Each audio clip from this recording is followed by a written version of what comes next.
Hello everyone, it's Jamal Thomas. Welcome to the Progressive Soapbox.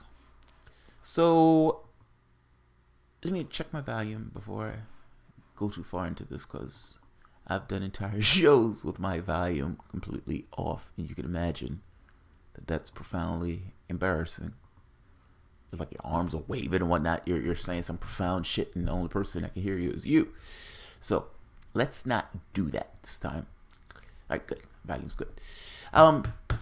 Jordan Sheridan is going to be on the show Wednesday at 5 p.m. I have to be honest, I'm not quite certain how I'm going to pull that off. I am probably going to do this on my other YouTube live channel that I was using before when my regular channel was out of commission. So, there's that. What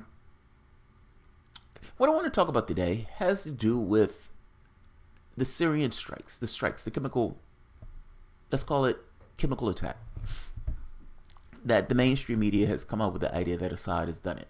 Now, when you ask them how do they know Assad has done it, for the most part, they just say, well, because, of course, they've done it. Well, who else would do it? And you kind of, wince a little bit, like, what do you mean who else would do it? The terrorists are actually facing oblivion. They're gonna be wiped out. I mean, Assad has cleared out like 90% of the territory. Why would he do it? Well, he's a bad, horrible guy. I mean, he farts in the bed while his wife's head is under the bed. He's a horrible fucking person, and he's a bad, bad guy. And incredulously, when you kind of ask that follow-up question of, I understand him being a bad guy, but what does a bad guy have to do with your evidence that he carried out the attack?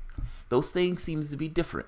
He can be a bad guy while at the exact same token being a bad guy not necessarily have carried out an attack, especially when he has no strategic reason to carry out that particular attack. He's, for all intents and purposes, won the war. At this point, they walk away from you. They call you a Putin puppet, and they walk away. Here's the thing. We need to disassociate this thing of a person being a horrible person and a bad guy and committing atrocities with having commit each and every atrocity that he's accused of. Those things are somewhat different. When you look at the standpoint from incentives, what incentive does a person have to do this? What is the logical incentive? And add into that the logical incentive of what is the geopolitical impetus to do it? He's in a war. He's, for all intents and purposes, won the war. He full well understands that the Western powers have assisted the terrorists in that war, and that they're looking for any pretext whatsoever to invade and attack his country. What reason would he have to release the chemical weapons? And that's where I'm at. That's where I'm stuck at. I don't understand the reason he would have to do it. It makes no sense to me. If I am in his position, why would I do it? Now, the West says he's a bad guy, and that's enough of a reason. The West also points to previous chemical attacks, and you make the point to the West, but you haven't proven those either. Mattis, when asked in 2017, how do you know he did it? Mattis says, we don't know. We don't know. What do you mean you don't know? You fired off missiles into a country, illegally fired off missiles into a country. Are you telling me you don't know if he did the thing that you're accusing him of? Now, mind you, I'm of mind to say that even if he did the thing that they accused him of, so what? They're an issue of laws. You can't just breach the laws whenever you want to have the thing to breach the laws as president of the United States. This is not the president smoking a bit of pot. This is the president using the missiles and the force of this country to put his boot on the throat of somebody else. You better have a damn good reason if you're going to do that. Not, flying by the hip. Fact is, Mattis didn't know whether or not senior president did it because they didn't care whether he did it. They want to get him out that seat. That's all that matters. That's all that matters. Now, Russia came out with a bombshell revelation on Saturday. Russia said, not only didn't the Syrian regime do it, not only did they not do it, it never took place. It was a hoax. It was staged. Western powers staged this in order to create a pretext to attack Assad. Pretend for the moment that you weren't born in the United States.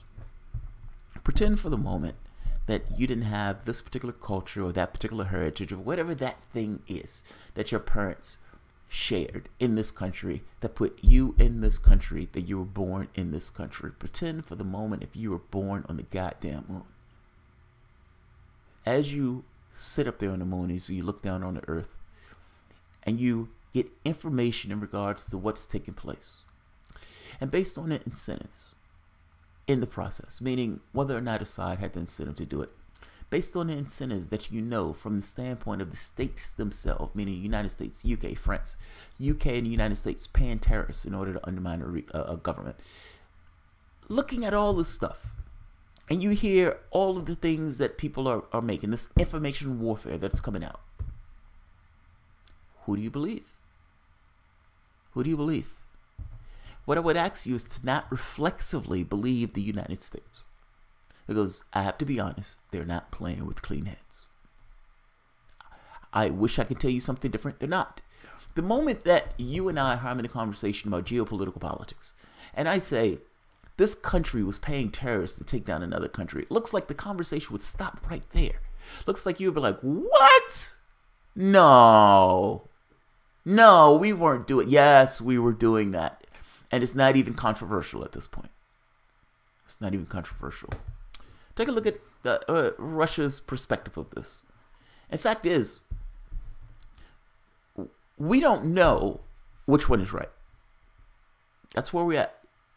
We don't know. The inspectors were supposed to be there to do the weapons check, or essentially the chemical check, to see what took place. And these guys start bombing. These guys start bombing. That is really bizarre. Like, have you ever heard that prosecutors or lawyers never ask a question they don't already know the answer to? If you're that confident that you're right, why are you bombing when these guys are about to confirm the hypothesis that you've put forth to the world? Take a look at Russia's argument. Fact is, this is why we need investigations, because we need independent analysis of what took place. Fact is, this is Russia's claim. This is the United States' claim. You be the judge. How do you know, sitting in your home in bumfuck Alabama somewhere, and this is the information that these guys are putting out? How do you know? How do you know? Russia says they have irrefutable evidence. So let's take a look at what they're considering to be irrefutable evidence, and you be the judge. Moscow has irrefutable evidence. The chemical attack in Syria Duma was staged. Russia envoy to the OPCW.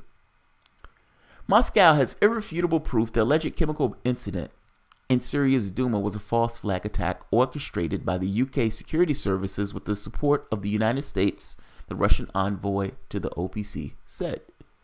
We have not just a high level of confidence, as our Western partners uniformly put it, we have irrefutable proof that there was no chemical attack in Duma on April 7th, Russian ambassador to the Organization for Prohibition of Chemical Weapons, Alexander Shulgin, said at the special meeting of the UN Chemical Watchdog's Executive Council.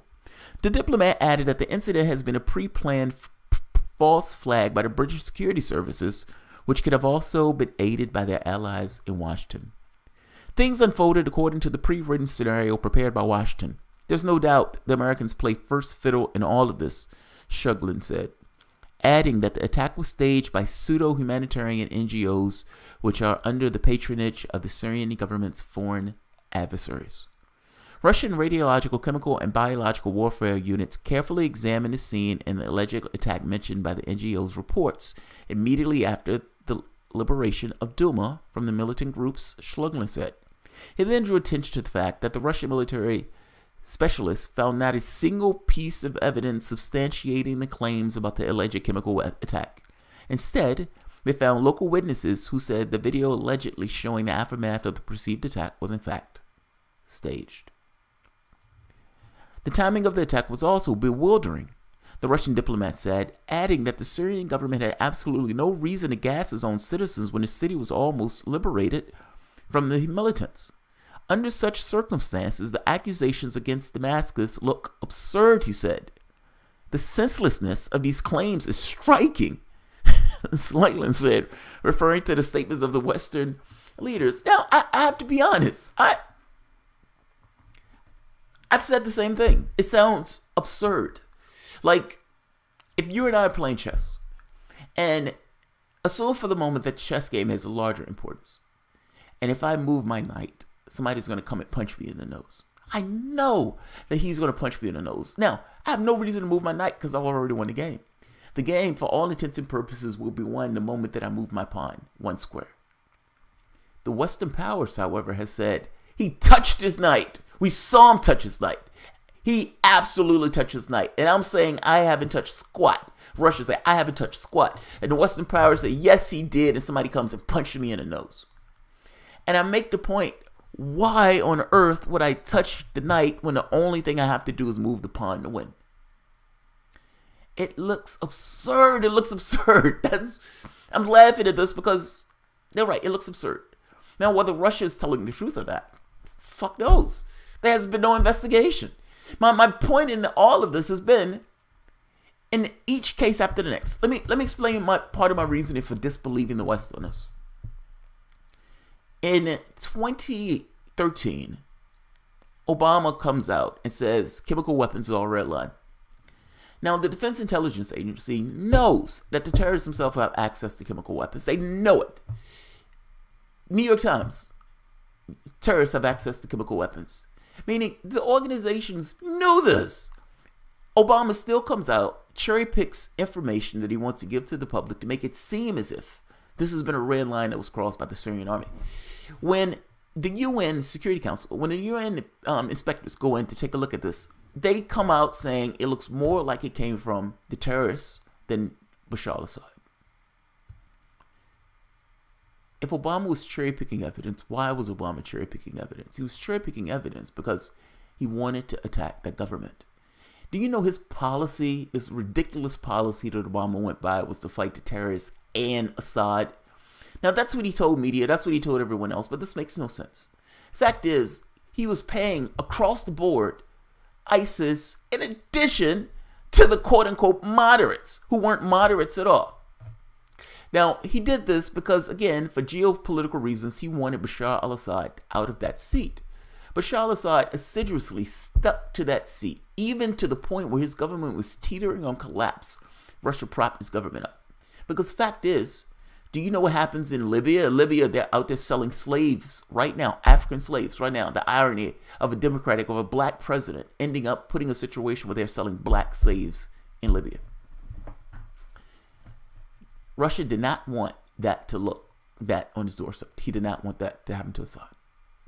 And in propping Assad's government up to prevent that from taking place, the United States continued to fund terrorists. Britain continued to fund terrorists.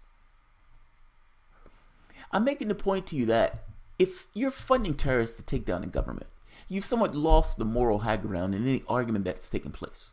And the fact that you're funding terrorists to take down that government, if something happens, like a false flag, and the terrorists come out and points to Assad government, my first question is, why on earth are you automatically taking the side of terrorists?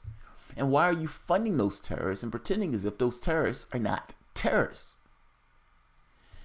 You lose the moral high ground to me. You lose the legitimacy argument to me. So when something like this comes up, I don't necessarily just trust your word for it, seeing as I know you're trying to take out the government. I know you're looking for pretexts to take out the government. And in one case after the next, you never waited for the investigation to make a determination on whether or not Assad was even guilty. You didn't care. You just immediately jumped to the idea that he was guilty because you wanted to attack. So pardon me for being skeptical of the United States, France, and the UK. Mind you, they use a similar pretext to go after Gaddafi. They're selling open-air slaves in Libya right now because of what we've done in that country. If you were transfixed on the moon, or you were on the moon and you were looking down at these events, one side doesn't make sense. The other side, at the very least, has a little bit of legitimacy to it in the way that it sounds. But again, we're stuck at this thing of, we need evidence, we need more information. Russia is saying they have irrefutable proof. Okay, irrefutable proof. Let's hear it. The United States and its allies are not interested. And by the way, just because it doesn't logically make sense, meaning it It doesn't make logical sense for Assad to gas his people when Assad is, for all intents and purposes, won the war. Now, they're trying to make this argument that he's just a bloodthirsty maniac who gets off, he gets a hard on in the morning, he's like, I'm gonna gas some people, yes, yes. Let's pretend for the moment that he's a human being, and being a human being, he doesn't necessarily get a hard on gassing people. Let's pretend for the moment that as a human being, he understands that Western powers are looking for a pretext to come after him. Let's pretend all of that. So when you pretend all that, when you don't really have to pretend that because that makes logical sense, you look at the other argument, and the other argument doesn't make sense. What needs to be true? I don't want to belabor this point. I'm just saying what needs to be true for Assad to have gassed his people when he's already won the conflict. I guess I'm trying to nail that point home because I'm trying to get across how I am thinking about this and why this does not make logical sense. The story that the mainstream media is pushing does not make logical sense. Now, when you look at Russia's story is these guys were actors, and in being actors, for the most part, they put on this kind of show, this story, and passed around this media thing to everybody and say, hey, look at the pictures, dead babies.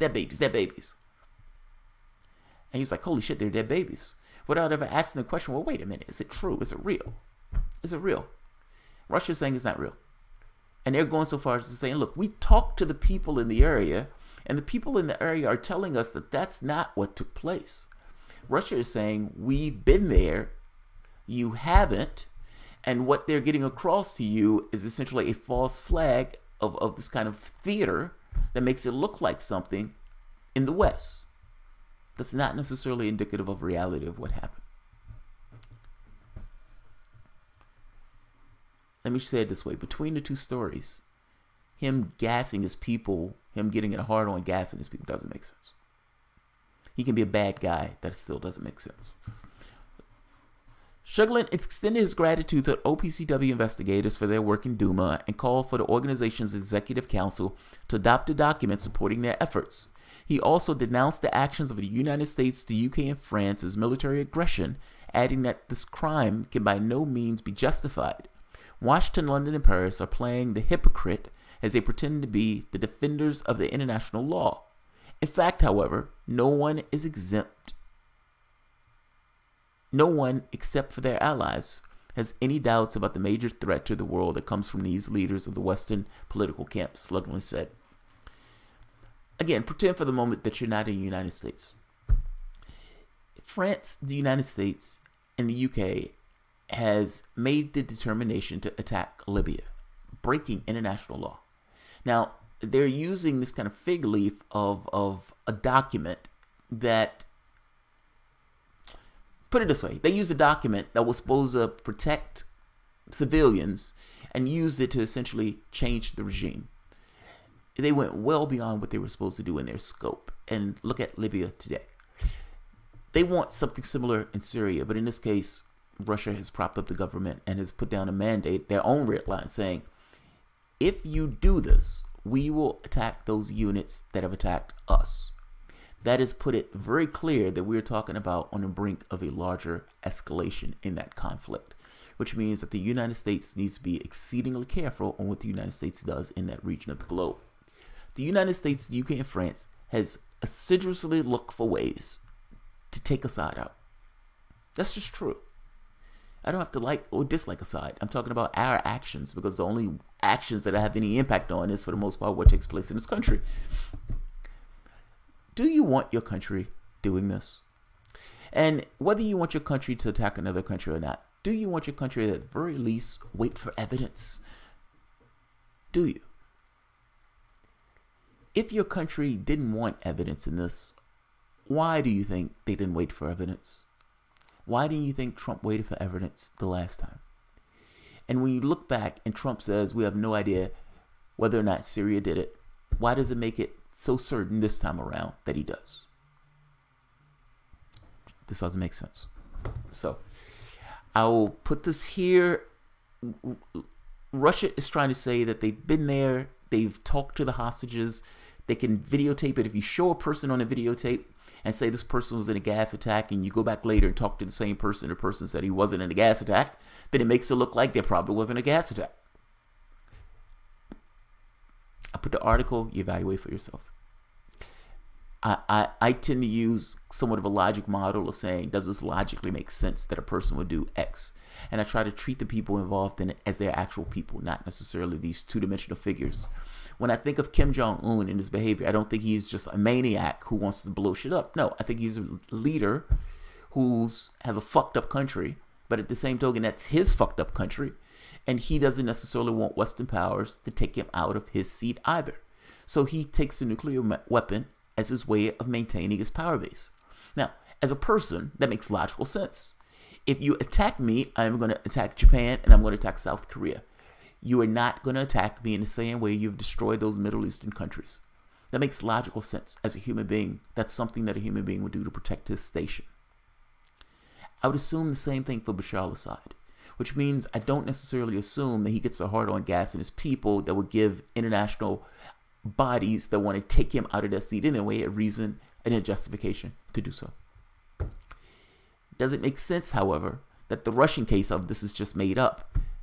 Maybe. I mean, seeing as the UK, the United States, and France did actually want to get him removed, and that they put billions of dollars into getting him removed, then yeah, it would make sense to me that they would look for some kind of pretext or something to that effect. That doesn't shock me at all. When you look back in time and stuff that the CIA has done, do you realize that the CIA had planned on using a false flag in regards to Cuba? This was during Kennedy papers. It was one of the things that was released. That they were talking about using a false flag of killing Floridians or Cubans in order to make it look like Castro had attacked the United States. They said, let's either fake it or not. Meaning they were actually going to either kill some people in order to make it look like Fidel Castro attacked them or stage it. But you understand, in both scenarios, the media would look at this and says, oh my God, look at Fidel Castro. Fidel Castro attacked the United States. Fidel Castro attacked the United States. What are we going to do? What are we going to do? Fidel Castro attacked us. Nobody would stop to say, well, wait a minute. Did he actually attack us? Nobody would stop to say that. The media would not stop to say that. In fact, if you did say that, they would say you're conspiracy theorists and you need to get in a corner and you need a foil cap on your head, even though they did it indeed, they would affect it. Do you know, during Saddam Hussein, they were trying to find reasons to justify attacking Saddam Hussein, in which case one of the ideas was to plant a flag on the plane and say that Saddam Hussein tried to shoot down a United States plane. All sorts of shit. Gulf of Tonkin wasn't real. The Maine wasn't sunk by Spain, the Spanish-American War. It wasn't the Spanish government that did it, even though the Spanish government was accused of doing it. And the newspaper took credit for blowing the war up, saying, I, for the most part, am the one that started that war. I can't think of his name, but it was head of a magazine, of a newspaper.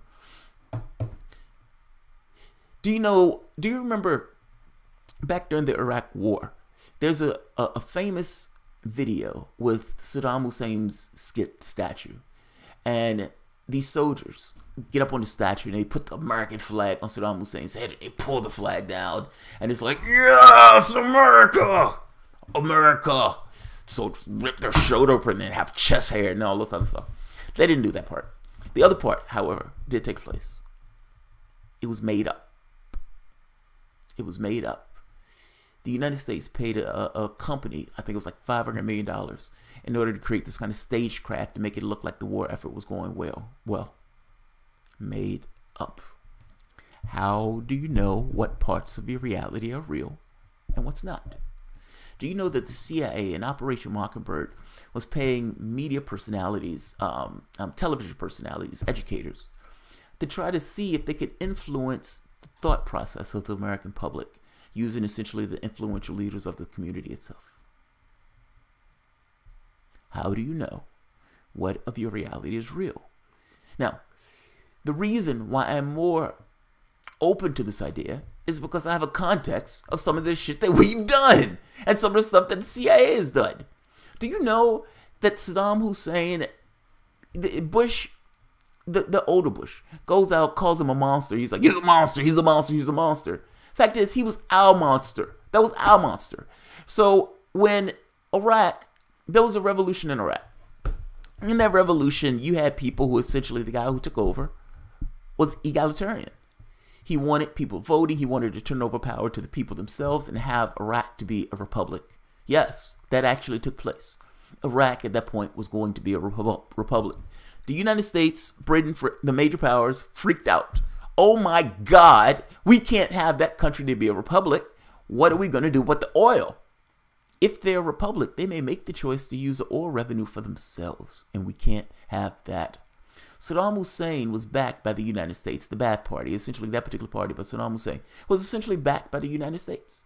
Now, when Saddam gets in office or essentially takes over the government, of course, at that point you have a repressive dictator, repressive regime, but that repressive regime was willing to work with us, and so we were willing to work with it. As long as the oil is safe, we don't necessarily care if there's a dictator that's taking over the country. Iran, same thing. BP, the person who was in charge of Iran, who won the election, wanted to use the oil revenue for the betterment of Iran. British Petroleum worked with the CIA in order to topple that government.